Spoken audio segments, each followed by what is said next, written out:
Thank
Bonjour et bienvenue à toutes et à tous pour ce nouveau temps ensemble. Nous nous réjouissons de pouvoir nous réunir au travers de la vidéo. Oui, je sais, certains sont impatients. Vous avez entendu parler que nos cultes pouvaient réouvrir, mais nous ne le ferons certainement pas tout de suite à cause de toute la lourdeur administrative et sanitaire qui s'impose pour que la plupart soient respectés et que tout le monde soit en sécurité. Alors, comme annoncé déjà dimanche, nous continuons ces temps de célébration ensemble, ces temps de communion ensemble également, que ce soit au travers du chat, que ce soit au travers de communion par téléphone, Zoom ou autre.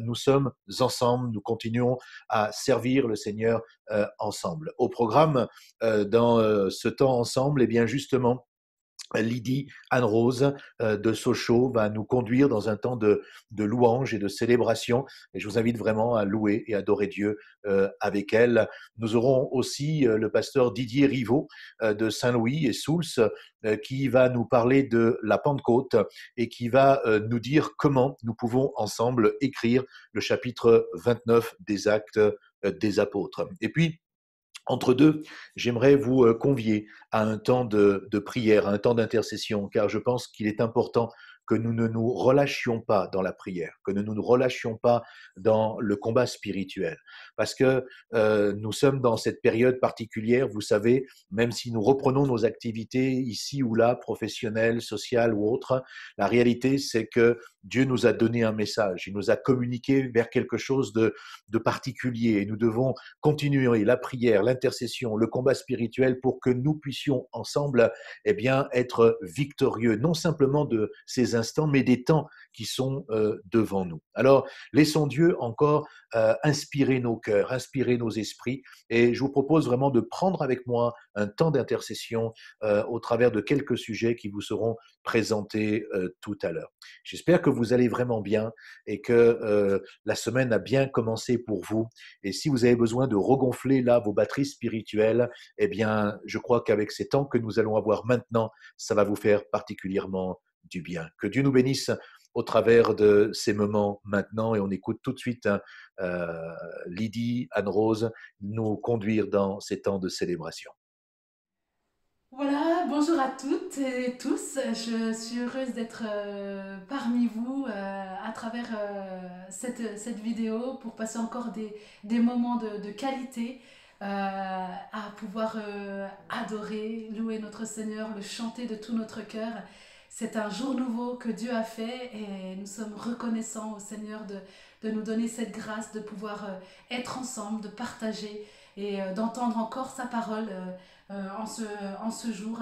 Et je vous invite avant tout à prier simplement pour remettre ces instants précieux, ces instants où le Seigneur va encore nous parler entre ses mains et que vraiment il puisse nous donner voilà, ce qu'il a pour chacun d'entre nous et que nous puissions avoir le cœur ouvert, l'esprit ouvert à recevoir sa parole. Amen. Alors c'est vrai Seigneur, nous te remercions. Nous te remercions pour ta présence, nous te remercions pour ta bonté, nous te remercions pour ta puissance dans nos vies. Nous te louons et nous t'adorons, nous te sommes tellement reconnaissants Seigneur et nous venons à tes pieds Seigneur, simplement Seigneur avec ce que nous sommes. Et vraiment pour te dire un grand merci, pour te dire aussi combien nous t'aimons Seigneur. Seigneur, merci parce que nous ne pourrions aller plus loin sans toi. Nous serions perdus, nous ne saurions où aller. Mais toi Seigneur, tu as ce chemin tracé pour chacun d'entre nous. Seigneur, et je te prie vraiment, Seigneur, encore en ce jour nouveau, de continuer à nous parler, à nous dire ce que tu as pour chacun d'entre nous, Seigneur. Tu as un message vraiment, Seigneur, et je te prie pour le serviteur qui va apporter ta parole. Je te le remets entre tes mains. Je te prie vraiment qu'il soit rempli de toi, de ton Saint-Esprit, et qu'il y ait une onction particulière sur lui, Seigneur mon Dieu. Merci pour ce que tu fais pour chacun d'entre nous. Merci pour ce que tu fais pour chaque personne qui passe ce temps mis à part pour toi. Seigneur, je te prie de bénir mes frères et sœurs, Seigneur, puissamment, dans le nom précieux de Jésus. Amen. Amen. Alors, je vous invite tout de suite à passer voilà, ce temps en prenant ce premier chant qui dit « Je viens m'asseoir à tes pieds ». Franchement, où pourrions-nous être de mieux qu'au pied du Seigneur? Je sais pas. Franchement, je sais pas où. Mais quoi qu'il en soit, voilà, je vous invite à me rejoindre au pied du Seigneur et puis à tout lui déposer et puis à le louer, à l'adorer. Amen. Je viens m'asseoir à tes pieds, tout près de toi. J'oublie tout ce qui m'entoure. Je sens ta présence, je goûte à ta bonté, car tu ne m'as pas rejeté. Je viens m'asseoir à tes pieds, tout près de toi. J'oublie tout ce qui m'entoure. Je sens ta présence, je goûte à ta bonté, car tu ne m'as pas rejeté. Ce qui est en moi ne veut que ta gloire. Ce qui est en moi t'adore. Ce qui est en moi ne veut que ta gloire. Ce qui est en moi t'adore. Combien je t'aime, j'ai besoin de ta main. L'âme a soif de toi.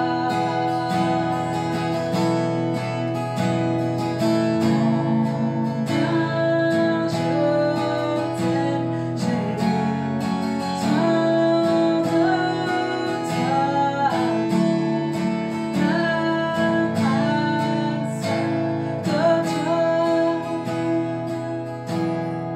je viens m'asseoir à tes pieds, tout près de toi. J'oublie tout ce qui m'entoure. Je sens ta présence, je goûte à ta bonté, tu ne m'as pas rejeté. Je viens m'asseoir à tes pieds, tout près de toi. J'oublie tout ce qui m'entoure. Je sens ta présence, je goûte à ta bonté, car tu ne m'as pas rejeté. Ce qui est en moi ne veut que ta gloire. Ce qui est en moi t'adore. Ce qui est en moi ne veut que ta gloire. Ce qui est en moi t'adore. Combien je t'aime, Seigneur. Combien je t'aime, j'ai besoin de ta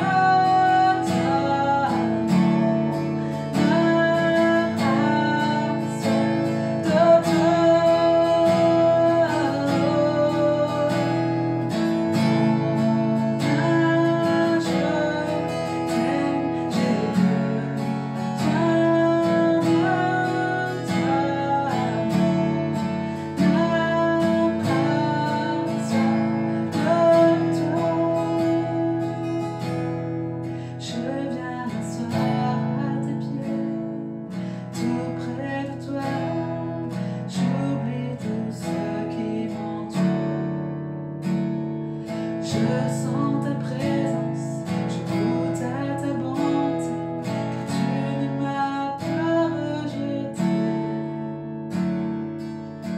Alléluia, Jésus. Amen. Les cieux déclarent de Dieu la gloire.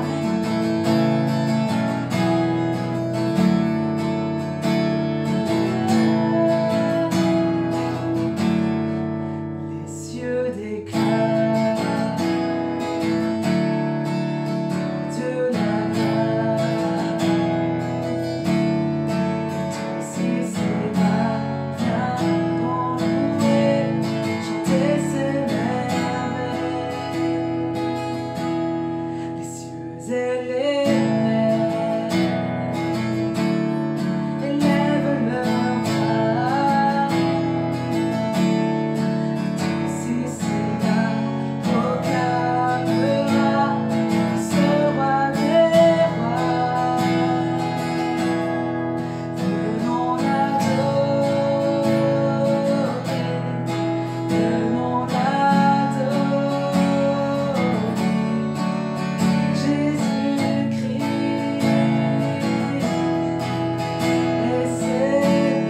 fardeau à tes pieds, je dépose.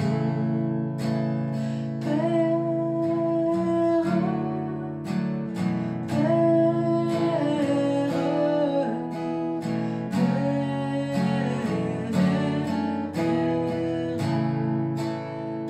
oh Jésus, Jésus,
Alléluia, il est présent parmi nous.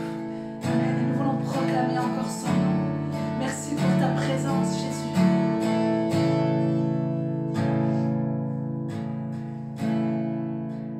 Tu es là, présent parmi nous. Je t'adore, je t'adore. Tu es là, agissant parmi nous. Je t'adore, je t'adore. Tu es là, présent parmi nous. Je t'adore, je t'adore. Tu es là, agissant parmi nous. Je t'adore, je t'adore. Prêt à chemin au Père de nous, tiens tes promesses, dans les ténèbres, oh Dieu, c'est ce que tu es. Alléluia. Tu ferais un chemin au Père de nous, tiens tes promesses, dans les ténèbres, oh Dieu, c'est ce que tu es. Tu es là, présent parmi nous. Alléluia, je t'adore, je t'adore. Tu es là, tu restaures le cœur brisé. Je t'adore, je t'adore. Oui, tu es là, transformant nos vies. Alléluia, je t'adore. Korbaya la soledad.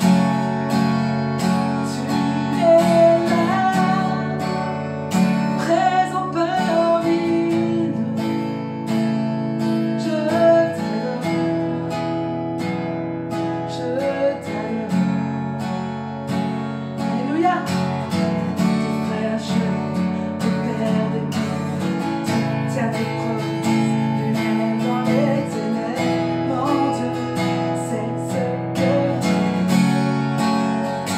Nous voulons proclamer. Tu ferais un chemin au Père de nous, tiens tes promesses, lumière dans les ténèbres, mon Dieu, c'est ce que tu es. Oui, tu es là,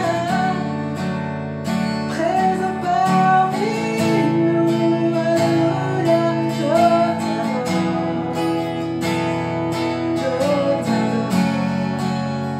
Tu es là, tu restaures le cœur brisé. Je t'adore, je t'adore. Tu es là, transformant nos vies.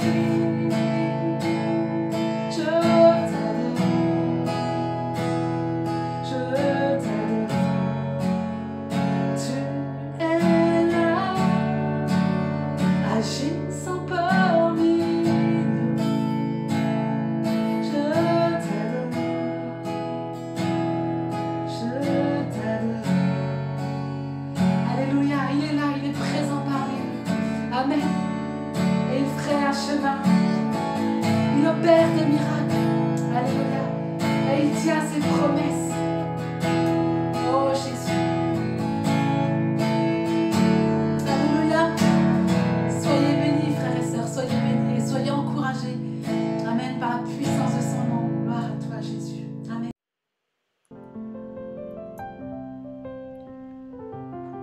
J'aimerais vous proposer un temps de prière et prendre un moment pour que nous puissions permettre au Saint-Esprit de changer notre mentalité, changer nos cœurs.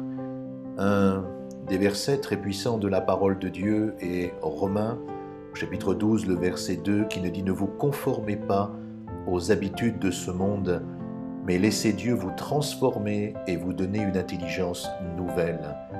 Vous pourrez alors discerner ce que Dieu veut, ce qui est bien, ce qui lui est agréable et ce qui est parfait. » Je vous invite à prendre un moment pour laisser le Saint-Esprit vous amener peut-être à vous laisser encore et encore renouveler, transformer, pour que nous puissions entrer pleinement dans son plan.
Prions pour la reprise progressive de certaines activités dans nos assemblées, avec beaucoup de sagesse, et que le peuple de Dieu puisse témoigner des merveilles que le Seigneur a faites pendant ce temps de confinement. Prions également pour la population, parce que beaucoup ont peur d'une deuxième vague et d'un grand nombre de malades qui retourneraient en hospitalisation. Prions également pour la paix, car beaucoup sont en colère contre les autorités.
Prions pour que Dieu renouvelle les forces des personnels soignants, infirmiers, infirmières, médecins, qui se sont donnés sans relâche pour soigner nos malades.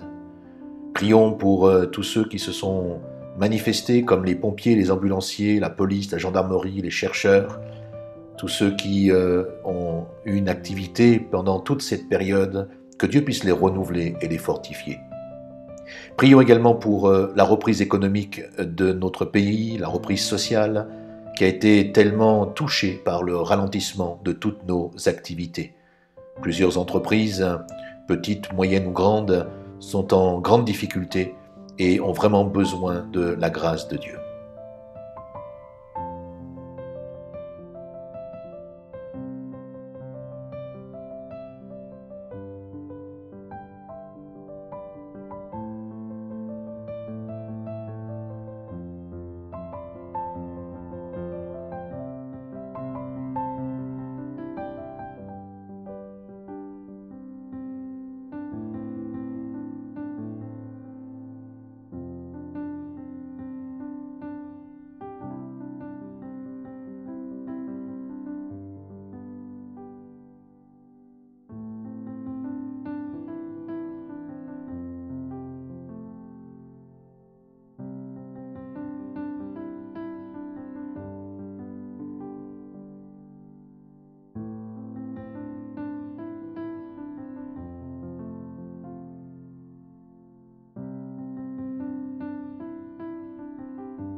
Prions pour que tout pas de déconfinement progressif soit vraiment dirigé par la sagesse divine. Que le Saint-Esprit donne sa paix et l'ordre. Que les chrétiens ne se sentent pas au-dessus du lot, mais si ils retournent dans leur lieu de culte, qu'ils puissent vraiment mettre en place tous les gestes barrières et être respectueux des uns et des autres, ainsi que du témoignage qui est donné à l'extérieur. Priez pour que les gens aient vraiment la sagesse et le discernement de Dieu dans leurs activités, quelles qu'elles soient, et puissent le reconnaître comme la source de cette sagesse.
Prions pour que Dieu continue d'utiliser la crise actuelle pour que beaucoup de personnes en France, mais aussi dans le monde, s'interrogent, se posent des questions sur l'existence de Dieu, du Créateur, et de la relation qu'ils ont avec lui. Qu'ils trouvent des personnes sages, intelligentes et spirituelles qui puissent les conseiller, les diriger, les orienter dans leur quête spirituelle. Prions pour que les cœurs soient ouverts et que les uns et les autres acceptent les réponses de Dieu.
Enfin, prions pour notre frère Thierry Le Gall, qui est pasteur et directeur du service pastoral auprès des parlementaires, et pour tous les rendez-vous qu'il peut avoir avec ces personnalités, sénateurs, députés, conseillers ministériels.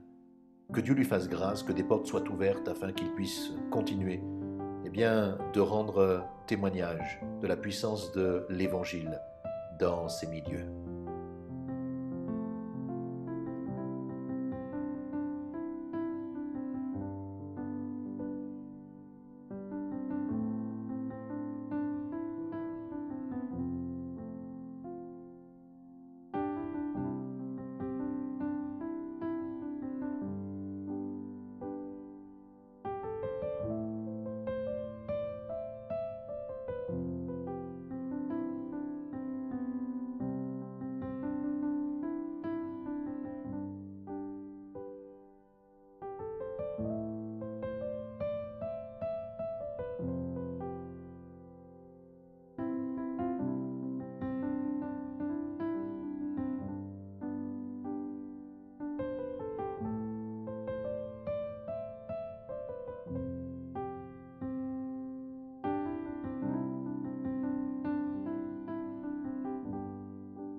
Bonjour, heureux de vous retrouver pour ce temps de partage autour de la parole de Dieu. J'espère que vous allez bien, que vous vous portez bien, que vous prenez soin de vous, de votre corps, de votre âme, de votre esprit. En tout cas, ces moments vont nous aider à aller de mieux en mieux. En effet, les temps que nous vivons sont particuliers, ils peuvent nous bouleverser, mais je suis convaincu que notre foi a toutes les raisons de s'affermir et de continuer à vivre ces réalités que Dieu veut que nous puissions vivre. Dans le livre des Actes, au chapitre 1er, verset 1, nous allons faire cette lecture, livre des Actes, communément appelé Actes des Apôtres, mais plus précisément pour moi, Actes du Saint-Esprit au travers des apôtres. Vous avez trouvé? Cher Théophile, ami de Dieu, dans mon premier livre, c'est Luc qui parle, j'ai raconté tout ce que Jésus a commencé de faire et d'enseigner, jusqu'au jour où il a été enlevé au ciel, après avoir donné ses ordres par le Saint-Esprit aux apôtres qu'il avait choisis. Après avoir souffert, il se présenta à eux, vivant, leur en donna de nombreuses preuves. Pendant 40 jours, il se montra à eux, et il parla de ce qui concerne le royaume de Dieu. Alors qu'il se trouvait en leur compagnie, il leur recommanda de ne pas s'éloigner de Jérusalem, mais d'attendre ce que le Père avait promis.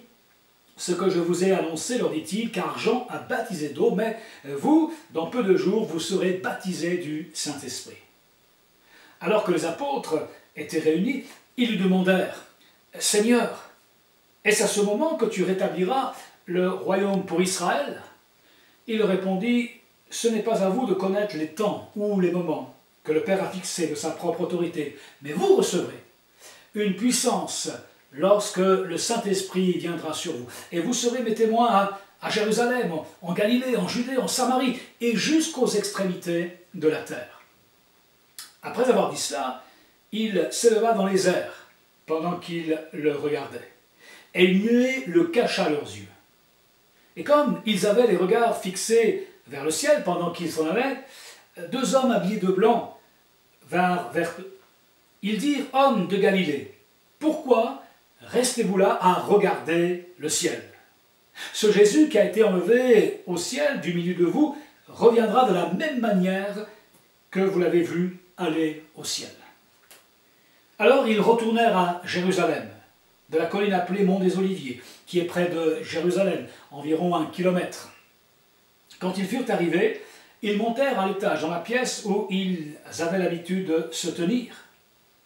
C'étaient Pierre, Jean, Jacques, André, Philippe, Thomas, Barthélemy, Matthieu, Jacques, le fils d'Alphée, Simon le Zélote et Jude, fils de Jacques.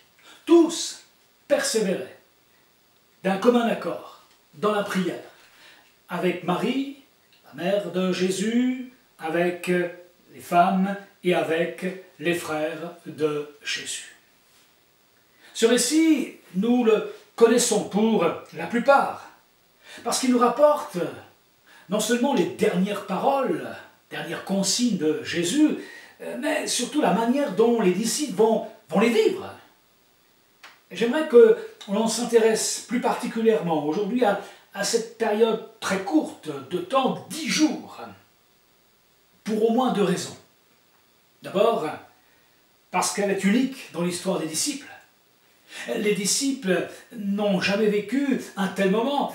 Jésus n'est plus présent avec eux physiquement, mais ils n'ont pas encore reçu le don du Saint-Esprit.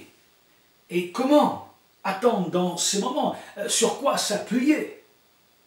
Et puis, la deuxième raison, c'est que ce confinement de 10 jours dans la prière va inaugurer le plus extraordinaire déconfinement que l'histoire de l'humanité ait connu. Un déconfinement extraordinaire, glorieux, qui a encore des conséquences aujourd'hui dans nos vies et sur toute la surface de la terre. Le don du Saint-Esprit répandu.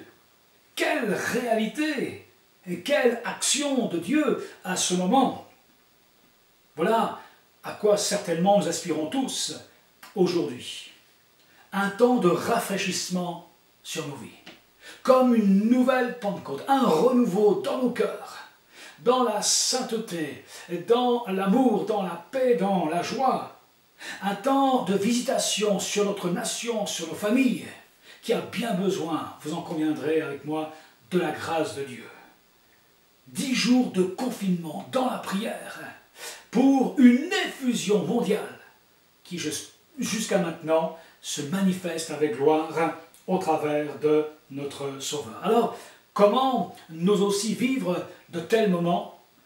Il y a comme un protocole ici, marqué par 3 verbes.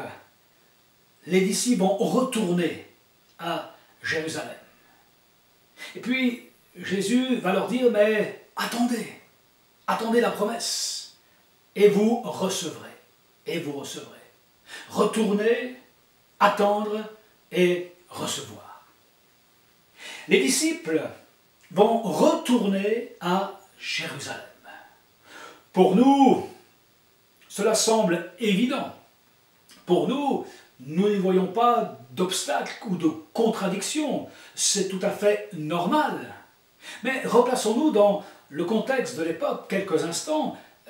40 jours auparavant, ce fameux dimanche de la résurrection de Jésus, où le Seigneur trouve-t-il ses disciples? Oui, il les trouve à Jérusalem, mais dans une maison cachée, barricadée, par crainte des Juifs, dit l'Écriture.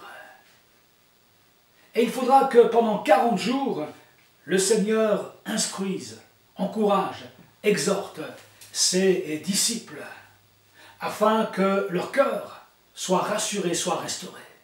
Parce que pendant ces 40 jours, l'hostilité religieuse ne va pas s'éteindre, bien au contraire. J'imagine que le Sanhédrin est en réunion de crise pratiquement journalière. Peut-être que même on entend parler déjà d'un certain Saul de Tarse qui commence à mettre sur pied quelques plans d'action contre ses disciples.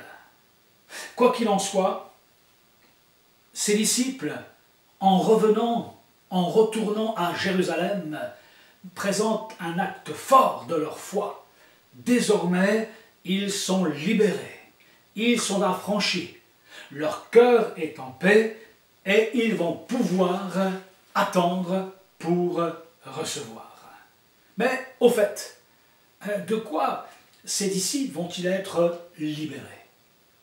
Mais au fait, de quoi avons-nous besoin d'être aussi libérés pour que notre cœur puisse attendre et puisse recevoir pour vivre les promesses de Dieu? Dans Matthieu 28, je vous lis versets 17 à 20 ce qu'il est écrit. Quand les disciples virent Jésus, ils se prosternèrent devant lui, mais quelques-uns eurent des doutes. Alors Jésus s'approcha de leur et leur dit, « Tout pouvoir m'a été donné dans le ciel et sur la terre. Allez, faites dans toutes les nations des disciples, les baptisant au nom du Père, du Fils et du Saint-Esprit, enseignez-leur tout ce que je vous ai prescrit, et voici, je suis avec vous tous les jours jusqu'à la fin du monde. » Jésus va d'abord les délivrer de leurs doutes. Souvenez-vous de la première question posée par Satan à Ève. Dieu a-t-il réellement dit? Remettre en question la parole de Dieu, semer une première semence de doute dans le cœur d'Ève, d'Adam, et nous connaissons malheureusement la suite de l'histoire. Oui, il a fallu que les propres disciples de Jésus, qui avaient été enseignés avec lui pendant 3 ans, soient aussi libérés du doute, soient affranchis. Et c'est ce que Jésus veut faire aujourd'hui encore, par sa parole, par son esprit. De quoi les disciples vont-ils être encore libérés? Eh bien, la suite, après le doute, vient l'incrédulité. Dans Marc 16, verset 14, voilà ce qu'il est écrit. « Enfin, il apparut aux 11, pendant qu'ils étaient à table, il leur reprocha leur incrédulité et la dureté de leur cœur, parce qu'ils n'avaient pas cru ceux qu'il avait vus ressusciter. » Le doute va engendré cette incrédulité, littéralement, cette absence de foi. Ces disciples ne vont pas croire ce qu'on va leur rapporter concernant la résurrection de Jésus, et ils auront besoin que leur foi à nouveau soit comme réactivée, réanimée. Et dans ces moments, ce que Jésus veut, c'est que nous puissions nous aussi être libérés de toute forme d'incrédulité. Il dira désormais à Thomas, eh bien, ne sois pas incrédule, mais crois. Et la foi, c'est aussi un choix. C'est aussi une décision. Seigneur, eh bien, je veux te croire, je veux croire en tes promesses. Aujourd'hui, dans ma vie, quels que soient mes raisonnements, Seigneur, je veux te faire confiance. Et si nous voulons vivre ces réalités de la Pentecôte, nous voulons entrer également dans cette foi dynamique.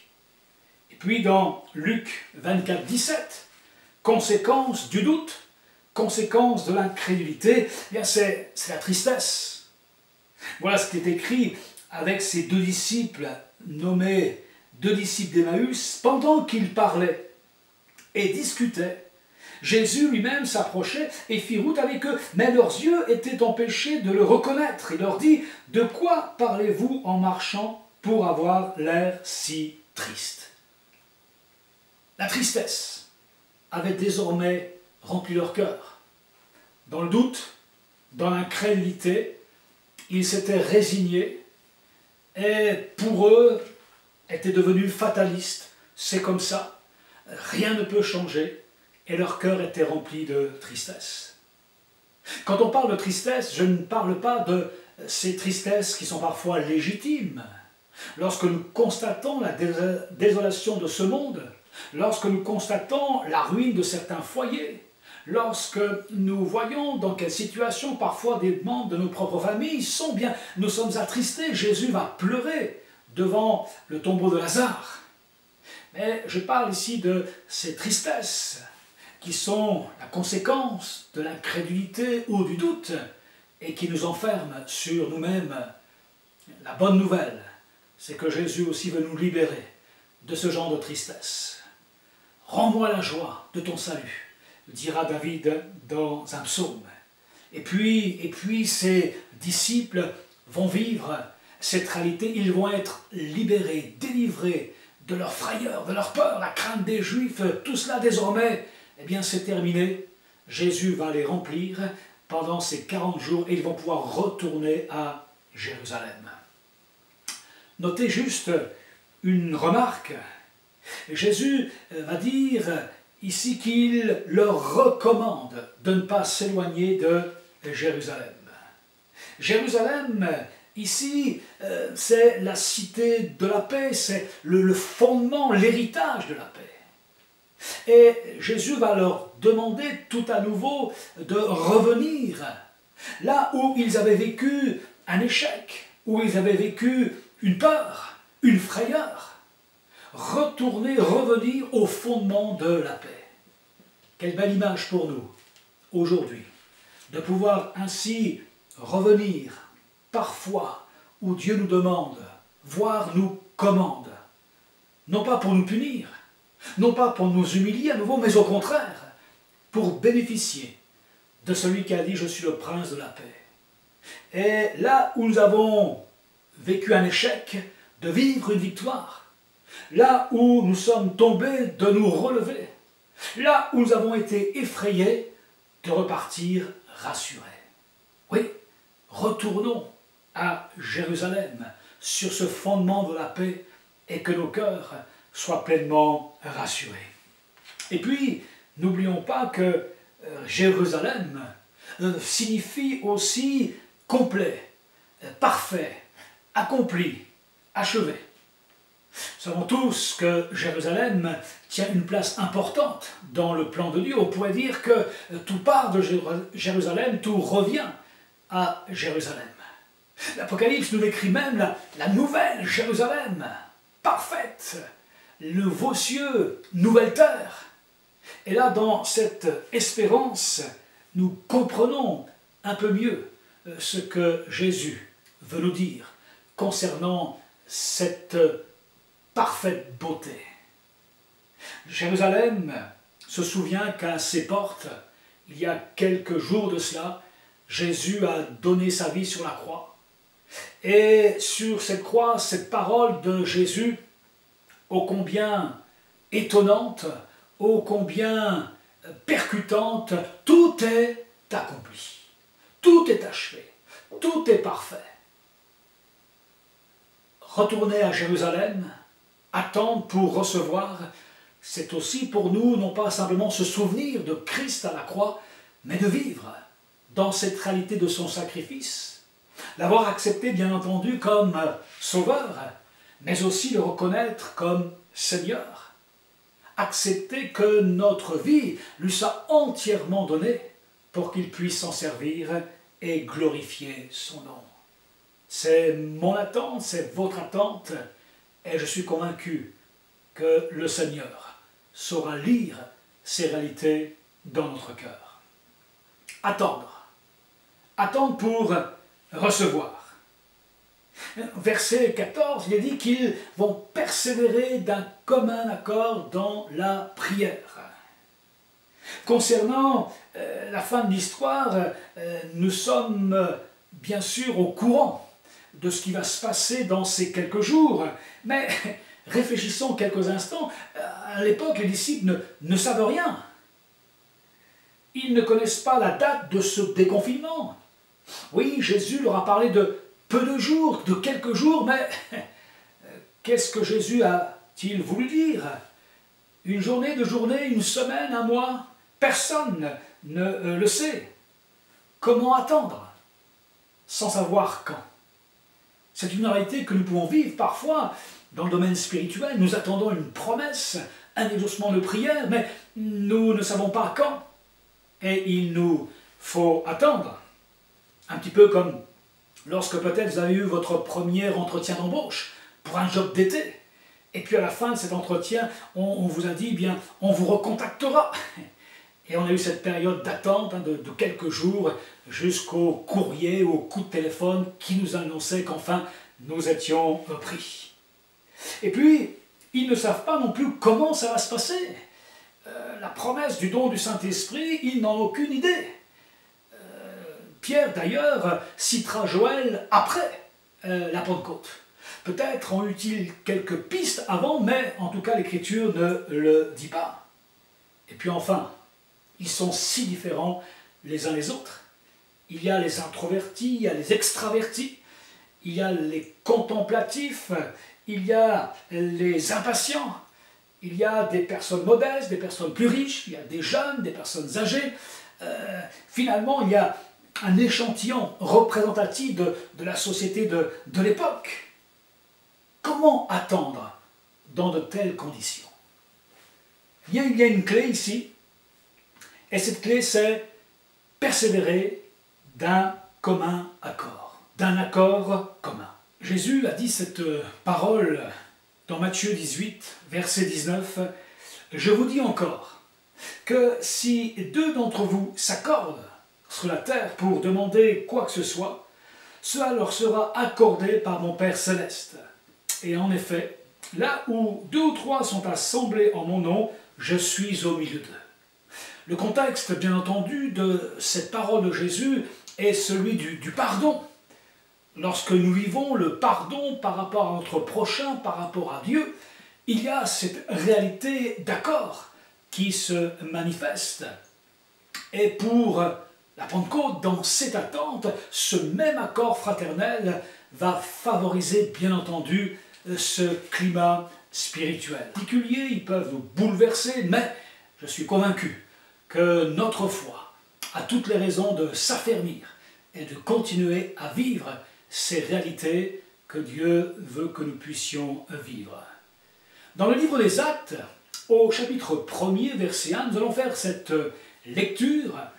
Livre des Actes, communément appelé Actes des Apôtres, mais plus précisément pour moi, Actes du Saint-Esprit au travers des apôtres. Vous avez trouvé? Cher Théophile, ami de Dieu, dans mon premier livre, c'est Luc qui parle, j'ai raconté tout ce que Jésus a commencé de faire et d'enseigner. jusqu'au jour où il a été enlevé au ciel après avoir donné ses ordres par le Saint-Esprit aux apôtres qu'il avait choisis. Après avoir souffert, il se présenta à eux vivant, leur en donna de nombreuses preuves. Pendant 40 jours, il se montra à eux et il parla de ce qui concerne le royaume de Dieu. Alors qu'il se trouvait en leur compagnie, il leur recommanda de ne pas s'éloigner de Jérusalem, mais d'attendre ce que le Père avait promis. Ce que je vous ai annoncé, leur dit-il, car Jean a baptisé d'eau, mais vous, dans peu de jours, vous serez baptisés du Saint-Esprit. Alors que les apôtres étaient réunis, ils lui demandèrent, « Seigneur, est-ce à ce moment que tu rétabliras le royaume pour Israël ?» Il répondit, « Ce n'est pas à vous de connaître les temps ou les moments que le Père a fixés de sa propre autorité, mais vous recevrez une puissance lorsque le Saint-Esprit viendra sur vous. Et vous serez mes témoins à Jérusalem, en Galilée, en Judée, en Samarie, et jusqu'aux extrémités de la terre. » Après avoir dit cela, il s'éleva dans les airs, pendant qu'ils le regardaient. Et une nuée le cacha à leurs yeux.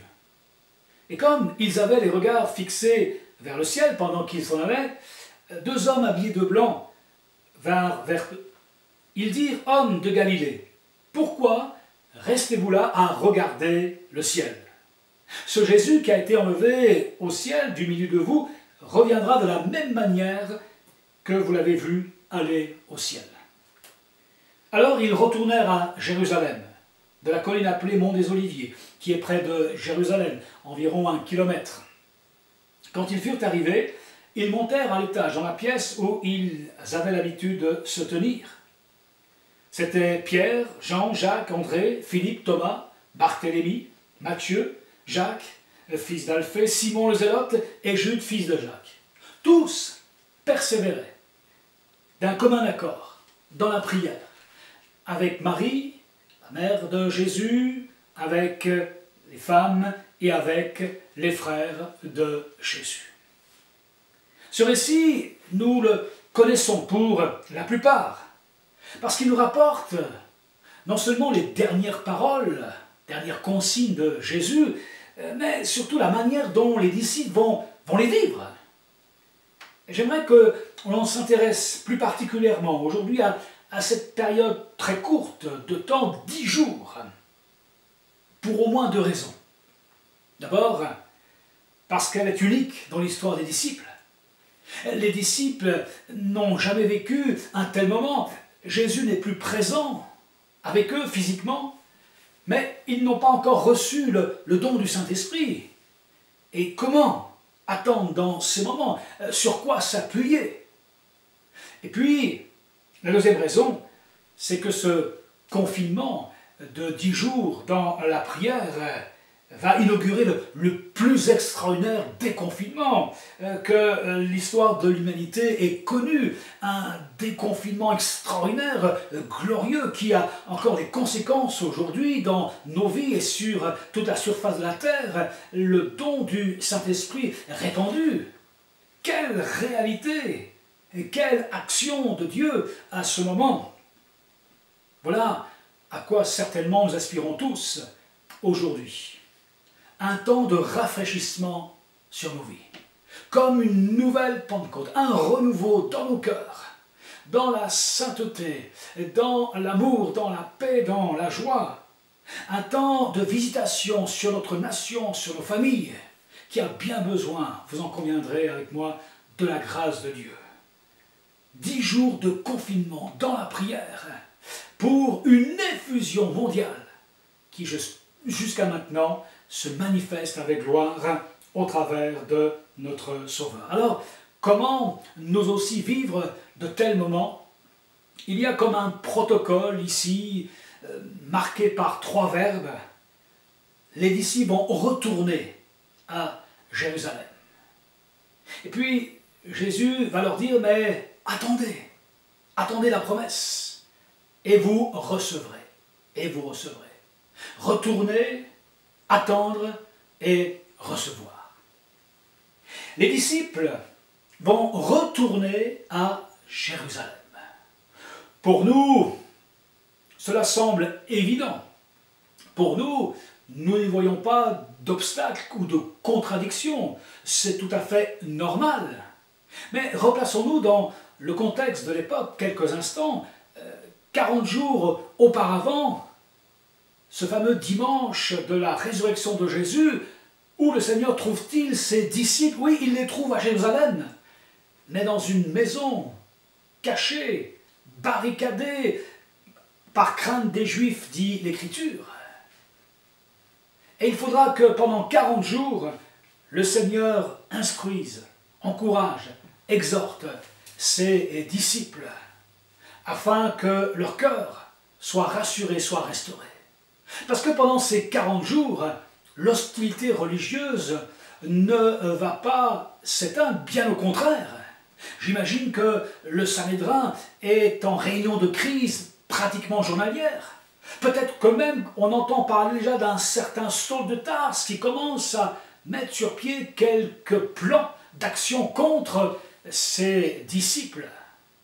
Quoi qu'il en soit, ses disciples, en revenant, en retournant à Jérusalem, présentent un acte fort de leur foi. Désormais, ils sont libérés, ils sont affranchis, leur cœur est en paix et ils vont pouvoir attendre pour recevoir. Mais au fait, de quoi ces disciples vont-ils être libérés? Mais au fait, de quoi avons-nous besoin d'être aussi libérés pour que notre cœur puisse attendre et puisse recevoir pour vivre les promesses de Dieu? Dans Matthieu 28, je vous lis versets 17 à 20 ce qu'il est écrit. Quand les disciples virent Jésus, ils se prosternèrent devant lui, mais quelques-uns eurent des doutes. Alors Jésus s'approcha et leur dit, « Tout pouvoir m'a été donné dans le ciel et sur la terre. Allez, faites dans toutes les nations des disciples, et baptisant au nom du Père, du Fils et du Saint-Esprit, enseignez-leur tout ce que je vous ai prescrit, et voici, je suis avec vous tous les jours jusqu'à la fin du monde. » Jésus va d'abord les délivrer de leurs doutes. Souvenez-vous de la première question posée par Satan à Ève. Dieu a-t-il réellement dit? Remettre en question la parole de Dieu, semer une première semence de doute dans le cœur d'Ève, d'Adam, et nous connaissons malheureusement la suite de l'histoire. Oui, il a fallu que les propres disciples de Jésus, qui avaient été enseignés avec lui pendant 3 ans, soient aussi libérés du doute, soient affranchis. Et c'est ce que Jésus veut faire aujourd'hui encore, par sa parole, par son esprit. De quoi les disciples vont-ils être encore libérés? Eh bien, la suite, après le doute, vient l'incrédulité. Dans Marc 16, verset 14, voilà ce qu'il est écrit. Enfin, il apparut aux 11, pendant qu'ils étaient à table, il leur reprocha leur incrédulité et la dureté de leur cœur, parce qu'ils n'avaient pas cru ceux qu'il avait vus ressusciter. Le doute va engendrer cette incrédulité, littéralement, cette absence de foi. Ces disciples ne vont pas croire ce qu'on va leur rapporter concernant la résurrection de Jésus, et ils auront besoin que leur foi à nouveau soit comme réactivée, réanimée. Et dans ces moments, ce que Jésus veut, c'est que nous puissions nous aussi être libérés de toute forme d'incrédulité. Il dira désormais à Thomas, eh bien, ne sois pas incrédule, mais crois. Et la foi, c'est aussi un choix. C'est aussi une décision. Seigneur, eh bien, je veux te croire, je veux croire en tes promesses. Aujourd'hui, dans ma vie, quels que soient mes raisonnements, Seigneur, je veux te faire confiance. Et si nous voulons vivre ces réalités de la Pentecôte, nous voulons entrer également dans cette foi dynamique. Et puis dans Luc 24, 17, conséquence du doute, conséquence de l'incrédulité, eh bien c'est la tristesse. Voilà ce qui est écrit avec ces 2 disciples nommés deux disciples d'Emmaüs, pendant qu'ils parlaient et discutaient, Jésus lui-même s'approchait et fit route avec eux, mais leurs yeux étaient empêchés de le reconnaître. Il leur dit, « De quoi parlez-vous en marchant pour avoir l'air si triste ?» La tristesse avait désormais rempli leur cœur. Dans le doute, dans l'incrédulité, ils s'étaient résignés et pour eux étaient devenus fatalistes. C'est comme ça, rien ne peut changer et leur cœur était rempli de tristesse.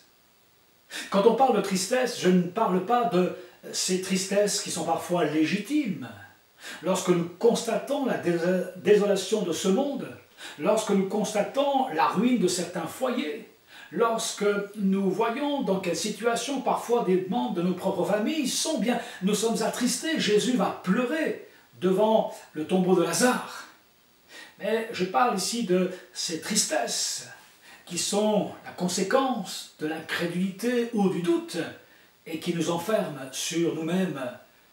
La bonne nouvelle, c'est que Jésus aussi veut nous libérer de ce genre de tristesse. « Rends-moi la joie de ton salut », dira David dans un psaume. Et puis ces disciples vont vivre cette réalité, ils vont être libérés, délivrés de leur frayeur, de leur peur, la crainte des Juifs, tout cela désormais, eh bien c'est terminé. Jésus va les remplir pendant ces 40 jours et ils vont pouvoir retourner à Jérusalem. Notez juste une remarque. Jésus va dire ici qu'il leur recommande de ne pas s'éloigner de Jérusalem. Jérusalem, ici, c'est la cité de la paix, c'est le fondement, l'héritage de la paix. Et Jésus va leur demander tout à nouveau de revenir là où ils avaient vécu un échec, où ils avaient vécu une peur, une frayeur. Retourner, revenir au fondement de la paix. Quelle belle image pour nous, aujourd'hui, de pouvoir ainsi revenir parfois où Dieu nous demande, voire nous commande, non pas pour nous punir, non pas pour nous humilier à nouveau, mais au contraire, pour bénéficier de celui qui a dit « Je suis le prince de la paix ».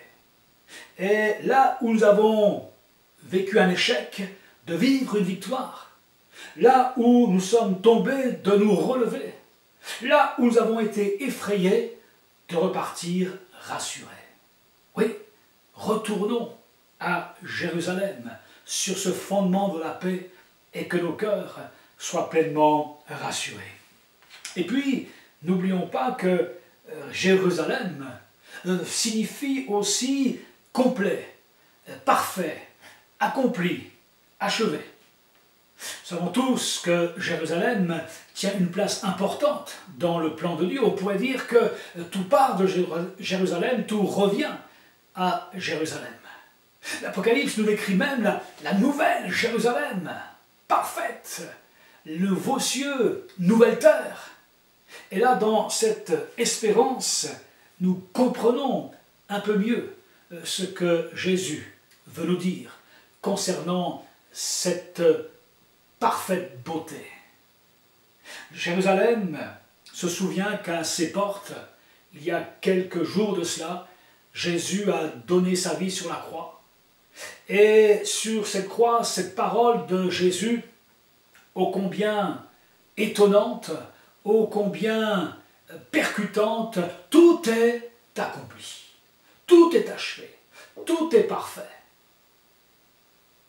Retourner à Jérusalem, attendre pour recevoir, c'est aussi pour nous non pas simplement se souvenir de Christ à la croix, mais de vivre dans cette réalité de son sacrifice, l'avoir accepté bien entendu comme sauveur, mais aussi le reconnaître comme Seigneur, accepter que notre vie lui soit entièrement donnée pour qu'il puisse s'en servir et glorifier son nom. C'est mon attente, c'est votre attente, et je suis convaincu que le Seigneur saura lire ces réalités dans notre cœur. Attendre. Attendre pour recevoir. Verset 14, il est dit qu'ils vont persévérer d'un commun accord dans la prière. Concernant la fin de l'histoire, nous sommes bien sûr au courant de ce qui va se passer dans ces quelques jours, mais réfléchissons quelques instants. À l'époque, les disciples ne savent rien. Ils ne connaissent pas la date de ce déconfinement. Oui, Jésus leur a parlé de peu de jours, de quelques jours, mais qu'est-ce que Jésus a-t-il voulu dire? Une journée, 2 journées, une semaine, un mois? Personne ne le sait. Comment attendre sans savoir quand? C'est une réalité que nous pouvons vivre parfois dans le domaine spirituel. Nous attendons une promesse, un exaucement de prière, mais nous ne savons pas quand. Et il nous faut attendre. Un petit peu comme lorsque peut-être vous avez eu votre premier entretien d'embauche pour un job d'été. Et puis à la fin de cet entretien, on vous a dit, eh bien, on vous recontactera. Et on a eu cette période d'attente de quelques jours jusqu'au courrier ou au coup de téléphone qui nous annonçait qu'enfin nous étions pris. Et puis, ils ne savent pas non plus comment ça va se passer. La promesse du don du Saint-Esprit, ils n'en ont aucune idée. Pierre, d'ailleurs, citera Joël après la Pentecôte. Peut-être ont eu-ils quelques pistes avant, mais en tout cas l'Écriture ne le dit pas. Et puis enfin, ils sont si différents les uns les autres. Il y a les introvertis, il y a les extravertis, il y a les contemplatifs, il y a les impatients, il y a des personnes modestes, des personnes plus riches, il y a des jeunes, des personnes âgées. Finalement, il y a un échantillon représentatif de la société de l'époque. Comment attendre dans de telles conditions? Il y a une clé ici, et cette clé c'est persévérer d'un commun accord, d'un accord commun. Jésus a dit cette parole dans Matthieu 18, verset 19, « Je vous dis encore que si 2 d'entre vous s'accordent sur la terre pour demander quoi que ce soit, cela leur sera accordé par mon Père céleste. Et en effet, là où 2 ou 3 sont assemblés en mon nom, je suis au milieu d'eux. » Le contexte, bien entendu, de cette parole de Jésus est celui du pardon. Lorsque nous vivons le pardon par rapport à notre prochain, par rapport à Dieu, il y a cette réalité d'accord qui se manifeste. Et pour la Pentecôte, dans cette attente, ce même accord fraternel va favoriser, bien entendu, ce climat spirituel. Cette réponse de Dieu concernant les disciples.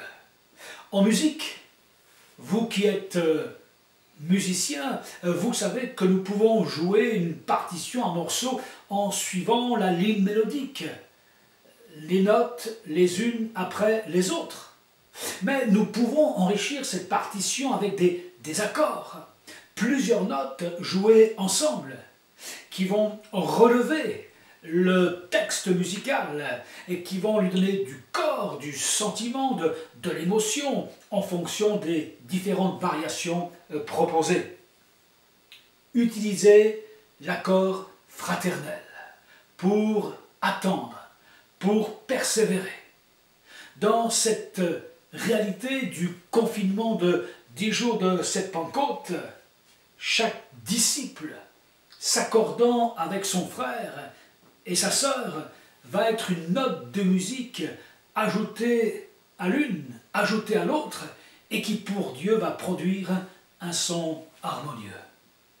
J'ai cette pensée, je m'imagine, Dieu regardait cette scène de son ciel de gloire, rassembler les anges et leur dire « Voyez comme ils s'accordent, voyez comment mes disciples attendent dans la même pensée, dans la même unité de cœur, la promesse que je vais leur envoyer. » D'ailleurs, cette persévérance dans l'accord fraternel, je ne sais pas s'il est en do majeur, mais se manifeste à travers tout le Nouveau Testament et jusqu'à maintenant, bien entendu.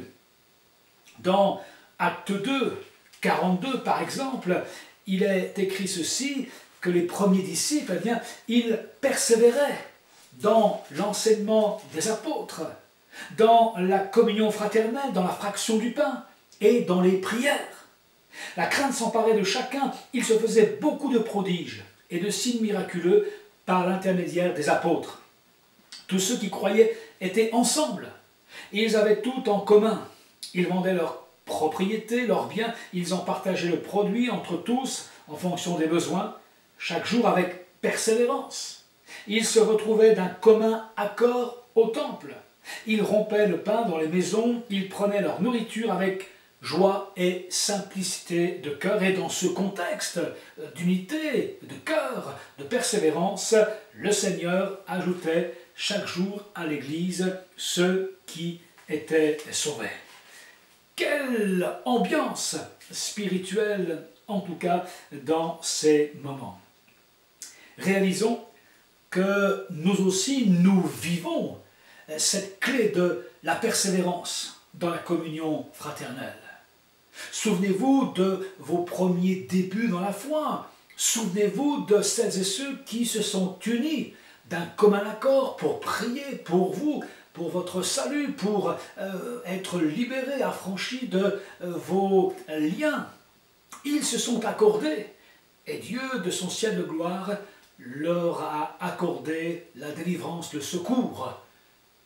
Merci Seigneur pour cette clé de la communion fraternelle qui traverse les cultures, qui traverse les générations, qui traverse les siècles et qui nous amène aujourd'hui, nous aussi, à devenir un accord fraternel dans lequel Dieu se manifeste. Et puis, nous arrivons à cette dernière pensée. Ils sont retournés à Jérusalem, ils ont attendu et désormais ils reçoivent. Quelle visitation! Lorsqu'on relit Acte 2 au verset 1er, on se rappelle de ce moment historique. Quand le jour de la Pentecôte arriva, ils étaient tous ensemble au même endroit. Tout à coup, il vint du ciel un bruit comme celui d'un vent violent, qui remplit toute la maison où ils étaient assis. Des langues qui semblaient de feu leur apparurent séparées les unes des autres. Elles se posèrent sur chacun d'eux. Ils furent tous remplis du Saint-Esprit. Ils se mirent à parler en d'autres langues, comme l'Esprit leur donnait de s'exprimer. Amen. Quelle journée et quelle réalité glorieuse dans cette ville de Jérusalem. Cette ville est bouleversée. Des milliers de personnes se pressent devant cette modeste demeure. Les cérémonies du temple sont interrompues. Et puis Pierre, par certainement une des plus courtes prédications de l'histoire de l'Église, voit des milliers de personnes se tourner vers Jésus. Quel jour mémorable! Non seulement pour les disciples, mais également désormais pour chacun d'entre nous. Le ciel même se réjouit, l'Esprit de Dieu est descendu et les anges acclament le roi de gloire qui a manifesté sa promesse. Ils ont reçu ces disciples parce que leur cœur était dans la foi, parce que désormais leur cœur était libéré de ces doutes, de cette incrédulité, de cette tristesse, de ces craintes. Ils ont reçu parce qu'ils étaient un même cœur, une même pensée. Ils ont persévéré dans cette unité. Ils ont reçu parce qu'ils ne voulaient pas garder, mais ils ont voulu ensuite partager. Ils ont reçu, non pas pour accomplir d'abord des œuvres, mais pour être des témoins de Jésus-Christ. Ils ont reçu, non pas pour se replier sur eux-mêmes et garder tout pour eux, mais pour communiquer, pour partager cette bonne nouvelle autour d'eux. Savez-vous au fait la différence entre ce lac de Génézareth, lac de Galilée et la mer Morte? Savez-vous que les deux sont alimentés par le Jourdain? Mais pourquoi dans cette mer de Galilée y a-t-il autant de poissons et cette mer Morte, comme son nom l'indique, il n'y a que stérilité et mort? Eh bien que ces deux mers soient alimentées par le Jourdain, l'une reçoit et donne, et l'autre reçoit et ne donne pas. La mer de Galilée est ce lac poissonneux dans lequel le Jourdain peut s'écouler. Il reçoit mais il donne, alors que la mer morte reçoit ce Jourdain sans rien donner. Dans l'une de ces mers, il y a la vie, et dans l'autre, il y a la mort. Donnons, partageons, ne retenons pas, ne gardons pas, recevons pour communiquer cette bonne nouvelle. Les Écritures nous parlent de notre rôle ici-bas dans ce monde. Nous sommes appelés à être des disciples, à être le sel de la terre, à être la lumière de ce monde, à être une lettre écrite, ouverte, à être des ambassadeurs, mais aussi à être des témoins. Et cette notion de témoin, vous serez mes témoins, est particulière puisqu'elle fait référence bien sûr au sacrifice de la croix. Le mot martyr nous rappelle qu'en tant que disciples de Jésus-Christ, nous ne nous appartenons plus à nous-mêmes. Et si nous recevons, ce n'est pas pour nous, c'est pour partager, c'est pour renouveler, c'est pour communiquer, c'est pour être un instrument de bénédiction. Paul dira ceci, ce n'est plus moi qui vis, mais c'est Christ qui vit en moi. Chers frères et sœurs, vous qui êtes baptisés dans le Saint-Esprit, soyez renouvelés, soyez dans cette recherche quotidienne d'un renouvellement. Ne nous appuyons pas sur une marque dans notre vie, baptisé d'eau, baptisé du Saint-Esprit, mais comme dit Paul aux Éphésiens, soyons perpétuellement, quotidiennement, sans cesse renouvelés dans la vie de l'Esprit. Et puis vous qui aspirez à être baptisés dans le Saint-Esprit, eh bien, persévérez. Jésus dira par exemple dans Jean 14, au verset 16, il dira « Mais quant à moi, je prierai le Père et il vous donnera un autre consolateur, afin qu'il reste éternellement avec vous, l'Esprit de vérité, que le monde ne peut pas accepter parce qu'il ne le voit pas et il ne le connaît pas. Mais vous, vous le connaissez, il reste avec vous et il sera en vous. Je ne vous laisserai pas orphelin, je reviens vers vous. » Jésus n'a pas abandonné ses disciples, mais il a fait un don. Et vous qui aspirez à ce baptême dans le Saint-Esprit, sachez que c'est un don, que Dieu veut vous communiquer de la même manière qu'il va le faire pour ses disciples. Et puis, un peu plus loin, Jésus dira simplement bien que le Saint-Esprit, le défenseur, l'Esprit de vérité, le consolateur, vous conduira dans toute la vérité. Il vous annoncera des choses à venir. Soyons dans cette ferme attente du renouvellement des promesses de Dieu pour nos vies. Je conclurai par cette réalité pour nous aujourd'hui.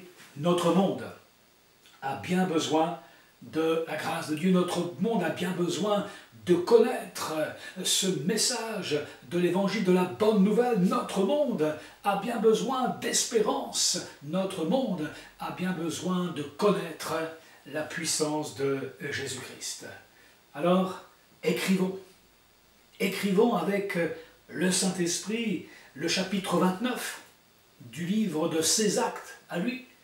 Écrivons ce chapitre 29 ensemble pour que notre génération, pour que la génération du retour de Jésus puisse connaître cette réalité de l'amour de Christ, du don de sa vie. Écrivons avec le Saint-Esprit, chacun où nous sommes, dans nos quartiers, dans nos familles, dans nos lieux de travail. Écrivons les merveilleuses pages de la vie de Jésus. Je termine avec ce texte de Osée au chapitre 6 et le verset 1er nous dit ceci: « Venez, retournons à l'Éternel. En effet, il a déchiré, mais il nous guérira. Il a frappé, mais il bandera nos plaies. Il nous rendra la vie dans 2 jours. Le 3e jour, il nous relèvera. Il nous fera vivre devant lui. Connaissons. Cherchons à connaître l'Éternel. Sa venue est aussi certaine que celle de l'aurore. Il viendra pour nous comme la pluie, comme la dernière pluie qui arrose la terre. Amen. Alors retournons à Jérusalem, retournons sur le fondement, l'héritage de la paix qui est en Jésus-Christ. Attendons dans la persévérance de la communion fraternelle et nous recevrons pour partager cette nouvelle Pentecôte. Que Dieu nous bénisse, que Dieu vous bénisse et qu'ensemble nous puissions voir ce puissant déconfinement de l'esprit. Amen.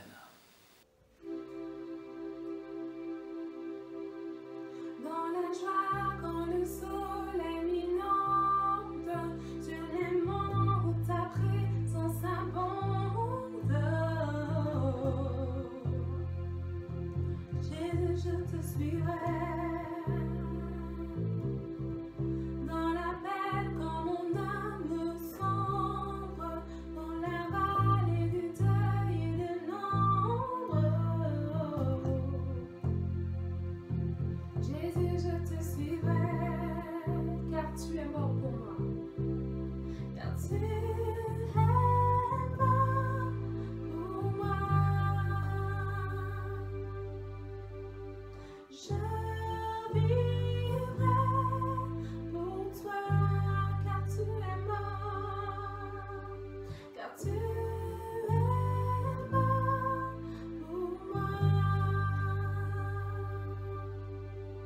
Je vivrai pour toi. Tu t'es offert sans rien garder. Tu as souffert pour me sauver. Jésus, je te suivrai. Je t'aimerai plus que la vie te servirai malgré le prix. Oh. Jésus, je te suivrai. Confiant quand ma voix est profonde, dans le doute quand ma paix semble fondre. Jésus, je te suivrai, car tu es mort pour moi, car tu es mort pour moi. Je vivrai pour toi, car tu es mort, car tu es mort pour moi. Je vivrai pour toi.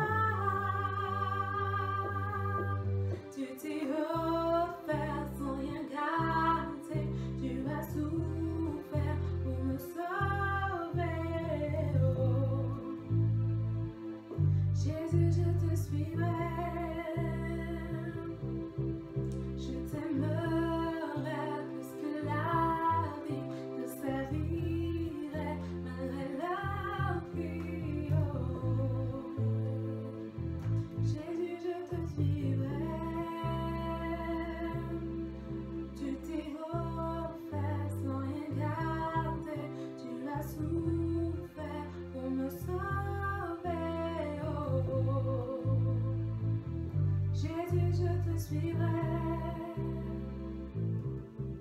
Je t'aimerai plus que la vie te servirai malgré la vie. Oh. Jésus, je te suivrai. Jésus, je te suivrai. Je te suivrai. Je te suivrai. Oh, oui, je te suivrai. Alléluia. Merci Didier pour ce message nous rappelant cette promesse de la Pentecôte, cette promesse du baptême dans le Saint-Esprit et de la vie de l'Esprit abondante qui nous est accordée par la foi et de tout ce que cela peut apporter à notre vie personnelle. J'espère que vous avez été bénis par ces temps de louange, de prière, d'écoute de la parole de Dieu. Que le Seigneur vous fortifie, que le Seigneur vous encourage et que votre semaine soit tout simplement une semaine sous le regard du Seigneur. Merci pour votre fidélité. Je vous encourage encore à visiter vos sites internet, les pages Facebook, les réseaux sociaux, afin de pouvoir continuer à voir les informations. Nous vous communiquerons très prochainement toutes les décisions qui ont été travaillées et réfléchies concernant la réouverture des cultes et comment les choses vont se passer dans le futur. Nous allons vous donner toutes ces informations très prochainement. Alors en tout cas, soyez bénis, continuez à répandre tout simplement l'amour de Christ et la bonne odeur de Jésus tout autour de vous, là où vous êtes actuellement. Une excellente semaine à vous et on se retrouve dimanche à 10h.